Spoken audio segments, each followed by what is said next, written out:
Thank you. It was a great introduction from Dr. Havas and Dr. Miller about the importance of what you can do as an individual to minimize your exposure. So talking about 5G versus safe G, what I really don't want is everybody, it's a fine balance between being motivated enough to do something about this, talk to people, talk to your neighbors, talk to your family, talk to your elected officials. Thank you. Talk to your elected officials, but also not be totally freaked out about this.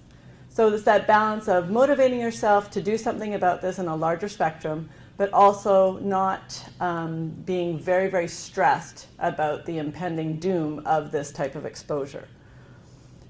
So just like Dr. Miller said, once we found things are dangerous, you minimize the risk. So for cars, they cause accidents, they kill people all the time. But we don't just stop driving cars, but we find ways to make them as safe as possible. We institute a speed limit, we insist on seat belts, we have a ride program making sure people aren't impaired while they're driving, and we have airbags. So we have a number of different things to make them safer. What we want to do is do the same thing with cell phones and these individual devices that we're actually going to bring into our homes and be close to our bodies. So safer cell phone use, or making them as safe as possible, is putting them into airplane mode. In airplane mode, you can use your cell phone for listening to music, use it as an alarm clock. You can actually download things onto your phone and then put it into airplane mode and utilize it. So there are different ways to use it. You don't get a call or a text while it's in airplane mode, but it almost acts like a little answering machine. All of the texts and messages are there. Once you put it out of airplane mode, it'll start to radiate and transmit again, and you get all of your messages. So learning how to really use your phone in airplane mode as much as possible is a really easy way to minimize your exposure from that device. Texting instead of talking. So again, just like Dr. Miller said, it's increasing that bit of distance from you and the phone. You're not holding it to your head. If you do have to make a phone call, use speakerphone. So I can show you how to do all of this on your phones if you're not aware of it afterwards. But use speakerphones, and ideally she's holding her phone, but setting it down on a tabletop, actually not even holding it. Because as Dr. Havas said, holding it isn't using it the way they encourage you to use it. You actually have to set it down, because if you're holding it, you're within 5/8 of an inch of the distance required for safe use or recommended use. And again, that distance, not having it on your bed, not having it really, really close to you. I always use an arm's length analogy. Always having it an arm's length away will reduce your exposure from it enormously. Charging it away from your body in airplane mode at night is a good idea. But again, you can use it as an alarm clock, etc. Put it in airplane mode and keep it away. So how do you even know what your exposure is? How do you find out what your exposure is? We're talking about trying to minimize it. Well, you have to try and figure out what it is first. So to find your exposure, there's 4 different things that really determine what your exposure is. And one of it's frequency, so the number of cycles per second. The higher the frequency, the more energy. So you want to know what the frequency is. The cell phones, the Wi-Fi, they're all a very similar frequency in the microwave radiation band. And I can talk a little bit more about that afterwards with you if you'd like. The intensity, so you want to know how strong the signal is, so the intensity is important. The nearness, how close it is to your body, so the proximity to the device. And the duration, so how long you're exposed on a daily basis. Like Magda was saying, if it was a second versus a minute versus 24 hours a day, 7 days a week. So all of these things play in how much your exposure is. So originally they said, well, Wi-Fi is not really a strong signal. It's not really, for the intensity, it's not really, really high. But if you put a Wi-Fi router into your home or into your school, it has a high frequency, fairly low intensity, but the nearness and the proximity to your body is high, because once you start connecting with that router on the device that you're using, it's really close to your body, so the proximity is high. And the duration. How many people turn off their routers when they're not using them? How many people put your router on a timer at night so it goes off whether you forget to turn it off or not? So there's really easy ways to minimize your exposure if you absolutely have to use wireless for your internet access. And again, this RIDE is an acronym that Dr. Havas created, and as well as the FIND. One, to find your exposure, and two, RIDE, the people who are electrohypersensitive that she's discussing, how do they recover? How do they minimize their responses to electromagnetic fields? So again, you want to reduce your exposure, boost your immune system, detox, and deal with the emotional components, the emotional traumas, the stress levels, really having your limbic system reduced and not being in flight or fight is a really, really important piece of recovering from EHS. And also this RIDE, using these things, I think, will actually help minimize your exposure so you don't become electrohypersensitive. There are some people that argue that it's only a matter of time where we're all becoming electrically hypersensitive because there is so much exposure. So really reducing your exposure now before you're having symptoms is critical and really an important, wise thing to do. And the detox component, that can be from amalgam fillings, it could be from a biological agent or a bacterial or a virus, or there's different types of detoxing. And again, this emotional component, your limbic system has to be reacting really well before the immune system can function and you can really benefit from the detox. So it works together as a package. And finally, I'll just let you read through these. Again, it's not having smart appliances. You want to get a radio frequency meter to measure your exposure, and I'll demonstrate just in a few minutes the different types of meters that are available. The ones that I brought, they're not a professional grade. It's more of like a really absence and presence. You just want to know if it's high exposure or low exposure so you can minimize your exposure and use the precautionary principle that Dr. Miller is referring to. You really do not want a cordless telephone. A lot of people are going from a landline to a cell phone and not having a landline at all. But if you do have a landline, you want it to be wired, because that base station, as I'll demonstrate in a few minutes, is acting like a little mini cell tower in your house and always constantly looking for that handset. You want to increase your distance. Distance is always your friend.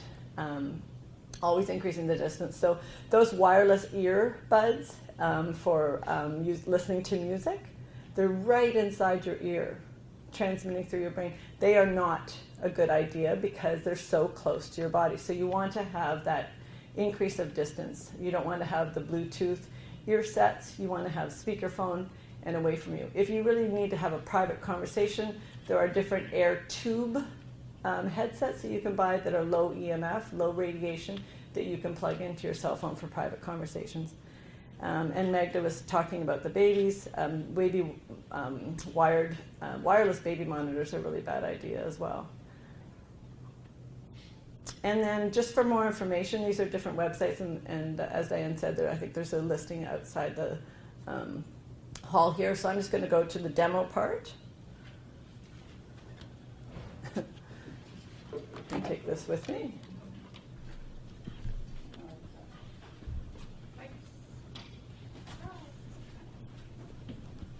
Okay, so I have a couple of items to demonstrate.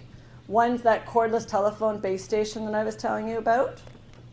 And there's a lot of background RF in this place, meaning that it's hard to demonstrate one individual item if there's a whole bunch of other competing items that are radiating as well. So I brought this directional meter so I can at least point it at the device. So I'm going to point it at the device here. Everybody hear that? Okay, so that's like a little tick background. And then I'm going to plug the cordless telephone in.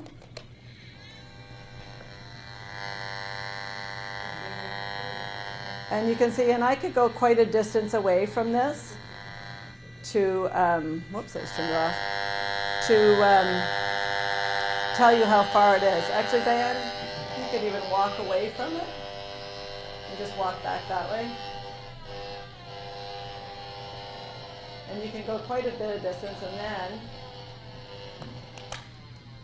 as soon as you unplug it, it stops. I have a small meter that I'm using that I bought myself, and I saw the same effect back here. Oh, It good. went up about 10 times in intensity. Well, and let's try the baby monitor. Let's see which one's the winner, the cordless telephone or the baby monitor. Now this one lights up, but it takes a second, and listen to see if you can see the difference. Can you hear the difference? That pulsing modulation nature that Dr. Miller was talking about? And I think the baby monitor is the winner, is it? Well, it's close. Okay.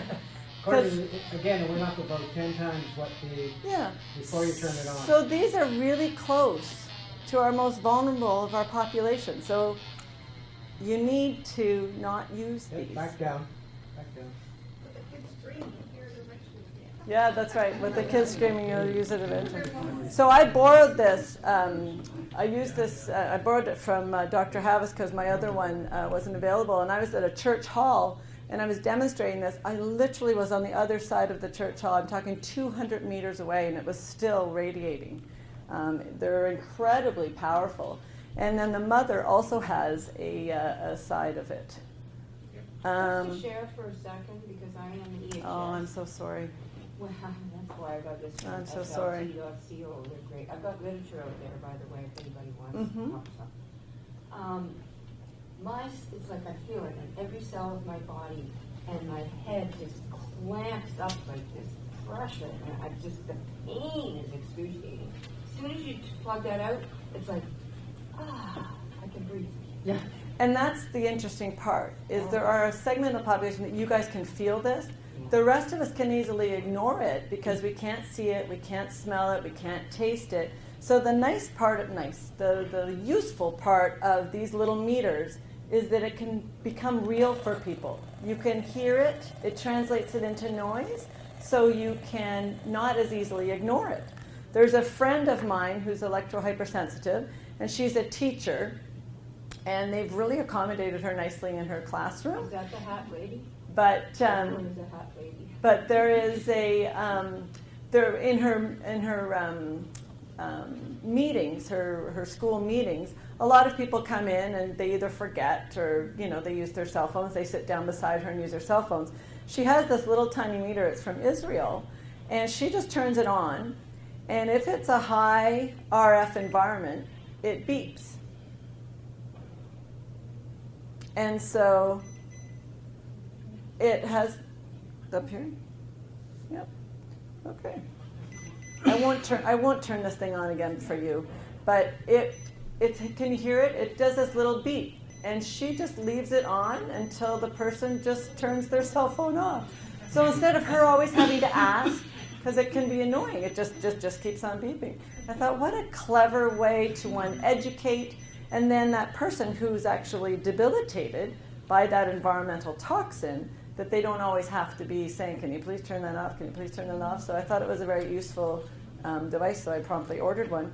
And it also measures the electric field and the magnetic field, which are the things that some people who are electro-hypersensitive are responsive to. Magda mentioned the dirty electricity. I measured it in the room here, and with the filter in, it takes it right down to 70. When I unplugged the filter, you can see where it starts at. It was 1,188. And so again, there are filters to filter out dirty electricity. So I'm really into the solutions component of it. So you can filter the dirty electricity. You can remove everything that's wireless in your home. You can identify things that are wireless with these little meters, and I have a list of them, and I have a number of them that I can demonstrate. The really important thing, too, is you can wire your cell phone. You can wire your tablets. You can almost wire everything that you want to use. So you can still have full connection to the internet and full access to everything that you need, but you can just do it through wires. And a lot of people aren't aware that they can actually wire their cell phone, that they can wire these different devices that they'd like to use. Especially if you have kids or grandkids, they don't really like it when you don't have Wi-Fi, but you can put these little stations in different places connecting to Ethernet. And if you don't have Ethernet connected throughout your house, You can use these little broadband over power line adapters. So there's a lot of different solutions on how to wire your homes. And I can help you. You can contact me. I can walk you through the different ways to minimize your exposure in your homes at any time that you'd like. Okay. Could you mention the Electrosensitive Society? Yes, thank you. And for the Electrosensitive Society, people who are electrohypersensitive can come to the electrosensitive website and just get information on where they can contact people to do remediation of their homes, so how they can minimize their exposure. And if they can't do it themselves with a few meters, they can have somebody come into their homes. One thing that you don't want to do, I remember a few times when I recommended meters to people, they'll go around their homes and they'll go up to a outlet and say, look at how incredibly high this reading is. But they don't spend all their time at the outlet. You know, you want to measure your favorite chair, you want to measure your bed. Your bedroom is really going to be your sanctuary. You want to really focus on minimizing or eliminating your exposure in your bedrooms. The other thing the Electrosensitive Society provides is different clinics and physicians and naturopaths that actually can help people, one, diagnose them with EHS, and then how to treat it, how to help them recover. Because there are really different ways that you can recover from the electrosensitivity. Thank you so much. Thank you.